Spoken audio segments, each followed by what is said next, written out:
अस्सलाम वालेकुम। तो कैसे हैं आप लोग? उम्मीद करता हूं कि खैरियत से होंगे। आज की बात में मैं आपको खुशामदीद कहता हूं। क्रिकेट मैचेस फिर से शुरू हो गए हैं। आप में से भी बहुत से लोग क्रिकेट खेलते भी होंगे, क्रिकेट देखते भी होंगे। जब भी आपकी टीम का मैच किसी दूसरी टीम के साथ होता है, या तो वो जीत जाती है या वो हार जाती है। जब वो जीतती है तो आपको खुशी होती है, और जब वो हार जाती है तो आपको मायूसी होती है।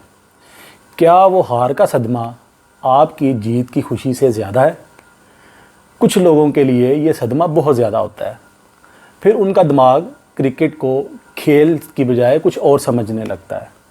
उनका दिल करता है कि क्रिकेट से लातअल्लुकी इख्तियार कर दे, प्लेयर्स को गालियां दे, या कम अज़ कम जितना उसका बस चले अपना टीवी तोड़ दे।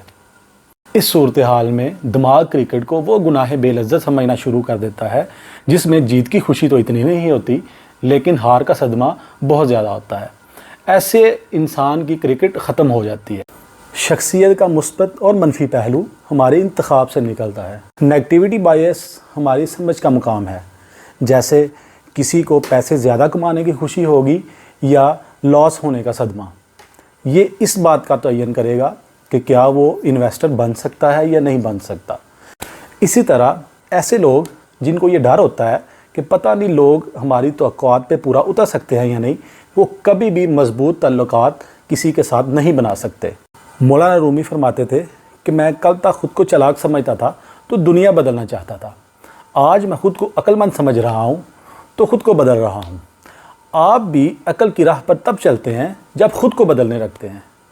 अपनी खुशी और सदमात जिन चीज़ों के साथ जोड़ रहे हैं, इनमें आपकी अपनी ज़ात कितनी है, आपका अपना इख्तियार कितना है। यही हकीकत पसंदाना फ़ैसले सोच को मुस्बत और शख्सियत को बदल देते हैं।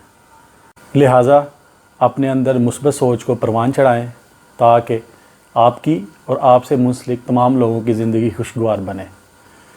अगर आपको ये वीडियो अच्छी लगी है तो लाइक करें, कमेंट करें, शेयर करें और चैनल को सब्सक्राइब करें।